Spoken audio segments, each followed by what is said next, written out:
Bab 064. Jika tadi, Aurel mengingatkan Zahra untuk jangan jalan cepat-cepat tapi dirinya sendiri malah berlari keluar rumah. Sayang, jangan lari nak, ucap Zahra dan Oma Santika hanya tersenyum melihat tingkah cucunya. Tidak berselang lama, Aurel kembali masuk ke dalam rumah namun sendiri membuat Zahra bingung.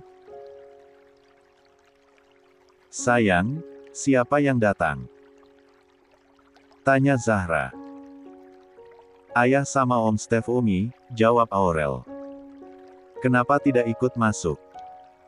Tanya Zahra merasa penasaran. Umi duduk dulu, terus tunggu ayah di sini, ucap Aurel. Setelah cukup lama menunggu akhirnya Stefan dengan menuntun Amar masuk ke dalam rumah. Zahra tentu saja kaget dengan kondisi suaminya.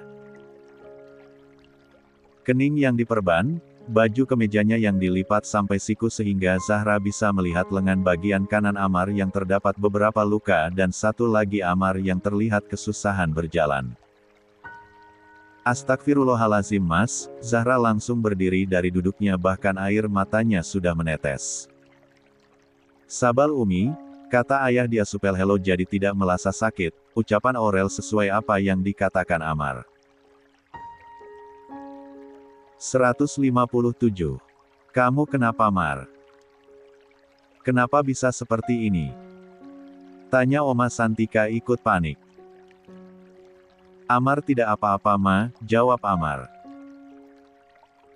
Sayang, hei kamu jangan nangis gini kasihan baby twins nanti ikut sedih. Itu lihat putri kita nggak nangis lihat aku karena Aurel tahu ayahnya kuat, ucap Amar berjalan menghampiri istrinya. Tapi ini kenapa mas? Ya Allah sampai luka-luka begini, apa ini sakit? Zahra memegang kening Amar yang diperban, lalu beralih ke kedua lengan dan telapak tangan Amar yang terdapat banyak luka. Tidak sakit kok sayang, oh iya ini sudah maghrib ayo kita siap-siap sholat. Ma papa mana? Tanya Amar. Di kamar mungkin sebentar lagi akan kemari, jawab Oma Santika. Kalau begitu Amar ke kamar dulu, mungkin Amar akan sholat di kamar saja, ucap Amar. Tapi mama butuh penjelasan, ucap Oma Santika. Setelah sholat maghrib Amar jelaskan, ucap Amar. Sini mas biar Zahra tuntun, ucap Zahra. Tidak perlu sayang, mas baik-baik saja Stefan aja yang terlalu lebay menuntun mas masuk ke dalam rumah padahal mas bisa jalan sendiri, ucap Amar. Tapi mas... Biar Aurel yang bantu ayah, Umi jalan depan, ucap Aurel berdiri di samping ayahnya sambil memegang celana kerja Amar. Memangnya putri ayah kuat menahan ayah jika tiba-tiba ayah jatuh? Tanya Amar. Iya ayah, Aurel kan putrinya ayah yang supel hello pasti Aurel juga kuat seperti ayah, ucap Aurel dan Amar tersenyum mendengar ucapan putrinya. Mereka menuju kamar yang ditempati Amar dan Zahra, walaupun hamil tidak menghalangi Zahra untuk aktif bergerak. Zahra masuk ke dalam walk-in closet untuk menyiapkan baju ganti untuk suaminya. Aurel mana mas? Tanya Zahra karena mendapati keberadaan anaknya saat keluar dari walk-in closet. Ke kamarnya katanya mau ambil mukena, jawab Amar. Kalau begitu Zahra susul dulu ya mas, jangan sampai Aurel mengalami kesulitan, ucap Zahra berjalan keluar dari kamar namun Aurel lebih dulu datang. Umi mau kemana? Tanya Aurel karena melihat Zahra berdiri di dekat pintu. Mau nyusul kamu nak, tapi kamu sudah datang, jawab Zahra. Aurel sudah wudu di kamar, sekarang Umi dan ayah wudu dulu, ucap Aurel. Baiklah sayang. Setelah bersiap keluarga kecil Amar kemudian melaksanakan sholat maghrib berjamaah dengan Amar yang menjadi imamnya. Karena kaki Amar sedang sakit, maka Amar sholat sambil duduk. Sebelum menemui Opa Aris dan Oma Santika, Zahra terlebih dahulu membantu Amar mengoleskan obat ke luka Amar. Pemandangan yang terlihat adalah Amar yang menjadi pasiennya, Zahra sebagai dokternya dan Aurel yang menjadi suster memegang kotak P3K. Kini, Zahra kembali memberikan perban di kening Amar yang lukanya cukup parah. 158. Alhamdulillah sudah selesai, ucap Zahra. Hole, akhirnya selesai, nanti Aurel mau jadi dokter supaya bisa obati ayah dan Umi, ucap Aurel bersemangat. Terus, siapa yang mau bekerja di perusahaan? Tanya Amar. Oh iya, Aurel mau jadi bos di kantor aja, sepertinya duduk di kursi yang bisa bel putal-putal lebih seru, ucapan Aurel membuat Zahra dan Amar hanya tersenyum. Amar, Zahra dan Aurel kini menuju ruang keluarga di mana Opa Aris, Oma Santika dan Stefan berada. Mereka bertiga ikut bergabung untuk duduk di sofa di ruangan tersebut. Jelaskan kepada Papa siapa yang berani melakukan ini sama kamu. Apa orang itu tidak tahu bahwa orang yang mengusik anggota keluarga Aris tidak akan bisa hidup dengan tenang, ucap Opa Aris. Jika sudah menyangkut keselamatan dan keamanan keluarga Opa Aris memang tidak bisa tenang dan mentolerir siapapun orang tersebut. Sejak tadi ayah sudah bertanya kepada Stefan tapi dia diam saja, ternyata Stefan sangat setia sama kamu bahkan sama papa saja dia tidak ingin bicara, ucap Opa Aris. Sekarang ceritakan apa yang sebenarnya terjadi, ucap Oma Santika. Flashback. Ini sudah waktunya pulang, ucap Amar bersiap lalu keluar dari ruang kerjanya. Keluarnya Amar bersama dengan Stefan yang juga sudah keluar dari ruang kerjanya. Lo juga sudah mau pulang? Tanya Amar. Iya, masa bos doang yang pulang cepat? Lagi pula semua pekerjaan sudah beres, ucap Stefan. Amar dan Stefan berjalan bersama, saat melewati meja kerja Arsela juga sudah siap untuk pulang. Kini, Arsela sudah resmi menjadi sekretaris di kantor Ariskop sementara Nadia sudah resign karena akan menikah. Sore Pak, ucap Arsela sopan, walaupun mereka bersepupu tapi mereka tetap bekerja profesional saat di kantor. Sore Arsela, ayo kita ke bawah bersama, ajak Amar. Baik Pak, ucap Arsela setuju. Stefan hanya diam saja, entah apa di pikiran kedua insan itu yang awalnya sering berdebat bahkan hanya masalah sepele saling mendiami satu sama lain. Mereka hanya akan membahas soal pekerjaan.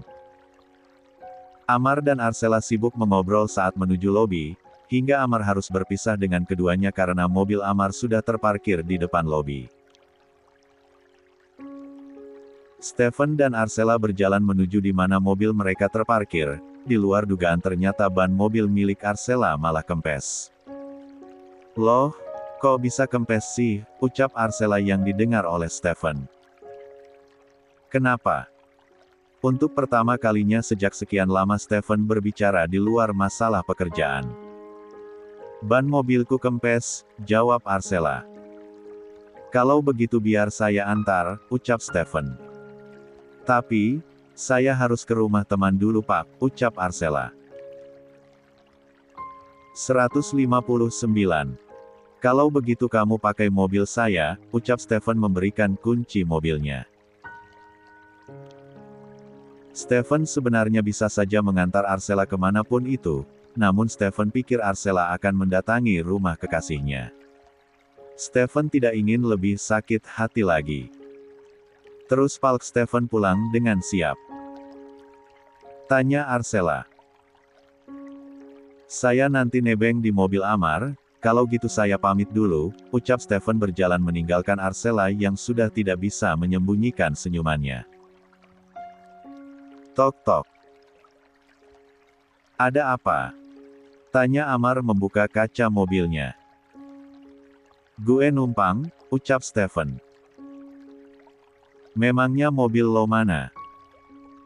Dipakai Arcella, ban mobilnya kempes, jawab Stephen. Cie, katanya sudah tidak peduli sekarang malah menjamin mobil, ucap Amar. Cek, katanya lo sudah nggak sabar ketemu anak bini, tapi lo ngajak gue ngobrol, ucap Stephen. Amar langsung keluar dari kursi kemudi karena menginginkan Stephen yang mengendarai mobil. Setelah keduanya masuk ke dalam mobil, segera Stephen menjalankan mobil tersebut. Nanti di depan berhenti sebentar, gue mau beli bunga untuk Zahra. Gue mau kasih hadiah sederhana agar istri gue merasa bahagia, ucap Amar. Iya deh, yang sudah punya istri, ucap Stephen. Mobil Amar berhenti di seberang jalan, sehingga Stephen berniat untuk membelokkan arah mobilnya menuju toko bunga. Nggak usah, lo tunggu di sini aja biar gue yang nyebrang jalan untuk beli bunganya, ucap Amar dan Stephen setuju saja. Stephen hanya menunggu di dalam mobil sambil mendengarkan musik. Stephen bisa melihat Amar yang sudah berjalan keluar toko menuju mobilnya, tapi Stephen tidak sengaja melihat mobil yang melaju kencang membuat Stephen langsung membuka kaca mobil dan berteriak ke Amar. Mar, awas mobil, teriak Stephen. Amar sempat terserempet mobil tersebut hingga terjatuh ke pinggir jalan. Stephen yang panik langsung berlari menghampiri Amar. Mar, lo nggak apa-apa? Tanya Stephen karena darah segar sudah mengalir dari kening Amar. Ish, gue nggak apa-apa, ucap Amar. Stephen hanya fokus kepada Amar sehingga tidak sempat memperhatikan jika mobil yang mencoba menabrak Amar malah tertabrakan dengan sebuah mobil truk besar. Mar, itu mobil yang nabrak lo, ucap Stephen menunjuk sebuah mobil hitam yang sudah dikerumuni banyak orang. Amar mengeluarkan sapu tangannya untuk menahan darah di keningnya. Dengan langkah tertati Amar dan Stephen berjalan ke arah mobil hitam tersebut bersamaan dengan pengendaranya dibantu warga keluar dari mobil. 160. Dia, ucap Amar dan Stephen bersamaan karena sangat mengenali pelaku yang berniat menabraknya. Polisi datang bersama dengan mobil ambulans yang membawa di pengendara mobil. Karena melihat Amar juga terluka, Stephen memilih untuk membawa Amar ke rumah sakit dan memerintahkan orang suruhannya untuk melapor ke polisi. Sampai di rumah sakit Amar langsung ditangani oleh dokter. Untung saja Amar hanya mengalami luka ringan dan kakinya hanya terkilir. Stephen bersama Amar lalu berjalan meninggalkan ruang dokter, namun seorang polisi mendatanginya. Selamat sore bos, ucap seseorang memberi hormat.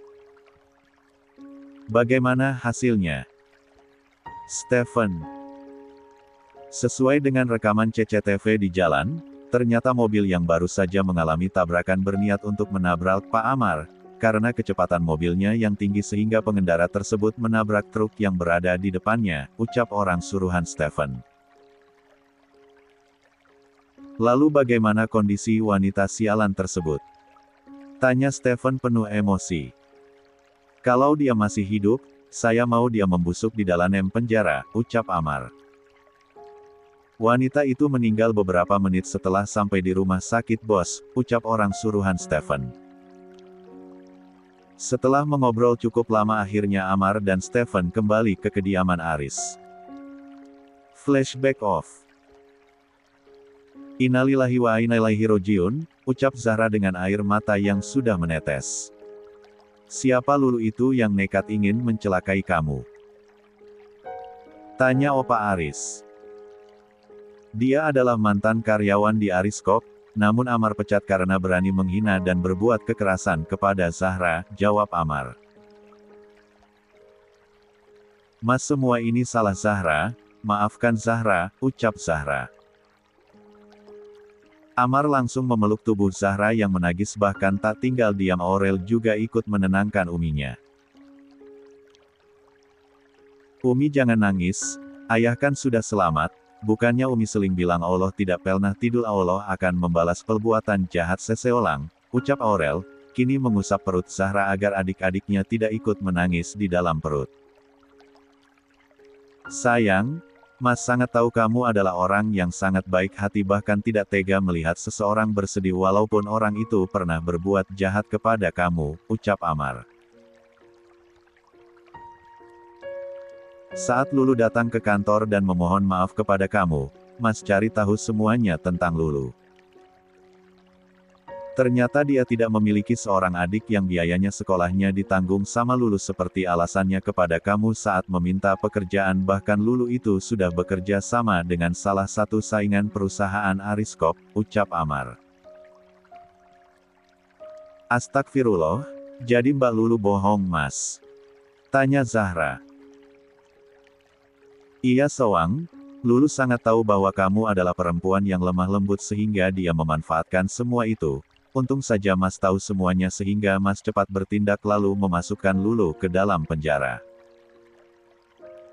Namun, Mas tidak tahu kenapa dia bisa bebas dan melakukan percobaan pembunuhan terhadap Mas, ucap.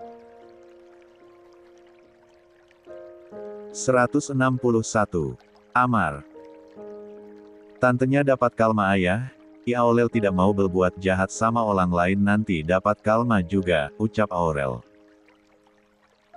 Obrolan mereka akhirnya berakhir, keluarga Aris bersyukur karena masih diberikan keselamatan dan mereka mencoba mengikhlaskan semuanya karena Lulu telah meninggal dunia dan biarkan Lulu mempertanggungjawabkan perbuatannya di akhirat. 162. Seorang istri akan lebih cerewet jika itu menyangkut kesehatan suami dan anak-anaknya. Dan itulah yang kini Zahra lakukan kepada suaminya, Amar yang pagi ini akan bersiap untuk berangkat ke kantor malah dilarang oleh Zahra. Pokoknya Mas tidak boleh berangkat kerja sebelum benar-benar sembuh, ucap Zahra. Bumil yang sedang hamil baby twins itu untuk pertama kalinya bicara tegas dan tidak terbantahkan bahkan oleh Amar sekalipun. Amar yang melihat Zahra bersikap tegas bukannya merasa takut malah senyum karena gemas dengan istrinya. Kalau orang sudah terlanjur baik dan lemah lembut, mau setegas apapun tetap saja terdengar lembut, monolog Amar memandangi wajah Zahra. Mas kenapa hanya diam saja? Mas dengarkan ucapan Zahra. Tanya Zahra. Iya sayang Mas dengar tapi, Mas hari ini akan bertemu dengan klien, ucap Amar. Terserah Mas kalau memang tidak ingin mendengar Zahra. Zahra keluar dari kamar tanpa melihat ke arah Amar, sadar jika dirinya membuat kesalahan dan pastinya sekarang Zahra sedang ngambek kepadanya. Segera Amar berjalan cepat walau kakinya masih sakit untuk menyusul istrinya. Tujuan pertama yang didatangi Amar adalah kamar putrinya karena biasanya Zahra akan membantu Aurel untuk bersiap berangkat ke sekolah. Saat mencoba membuka pintu kamar Aurel, ternyata kamar tersebut terkunci. Tok tok tok. Sayang, ini ayah apa Umi ada di dalam? Tanya Amar sambil terus mengedor pintu. Tidak ada jawaban hingga pintu terbuka namun hanya sebagai, Aurel langsung keluar lalu kembali menutup pintu kamarnya. Kenapa kali Uminya Aurel? Tanya Aurel yang sudah berkacak pinggang. Jelas ayah cari, Umi kan istrinya ayah, Umi ada di dalam kan? Biarkan ayah masuk. Amar berniat masuk ke dalam kamar namun Aurel malah menahannya. No, ayah tidak boleh temui Umi, ayah bilang Umi istrinya. Ayah tapi kenapa lebih sayang Keljaan daripada Umi? Tanya Aurel. Jika Aurel dan Zahra sudah kompak seperti ini, rasanya Amar tidak bisa berbuat apa-apa lagi. Apalagi Aurel jika marah-marah lebih sadis daripada Zahra. Siapa bilang? Ayah sayang sama Umi dan anak-anak ayah, kalian adalah prioritas utama ayah, ucap Amar. Kalau sayang kenapa tidak mendengarkan permintaan Umi, agar ayah tidak masuk Kelja sampai sembuh. Apa perusahaan akan bangkrut jika ayah tidak masuk kerja? Tanya Aurel. Bukan begitu, tapi hari ini ayah harus ketemu klien, ucap Amar. 163. Dengan wajah seperti itu, ayah minta izin saja, Aurel atau teman-teman kalau sedang sakit minta izin untuk tidak masuk sekolah diizinin sama ibu guru, ucap Aurel. Tapi ini klien penting, ucap Amar masih tetap pada pendiriannya untuk berangkat ke kantor. Kalau gitu ayah pergi saja sana, tapi ayah tidak boleh sedih kalau pulang ke rumah Aurel sudah membawa Umi dan adik-adik kabur. Biar tahu Lasa Kalena tidak mau mendengar, ucapan Aurel berhasil membuat Amar takut.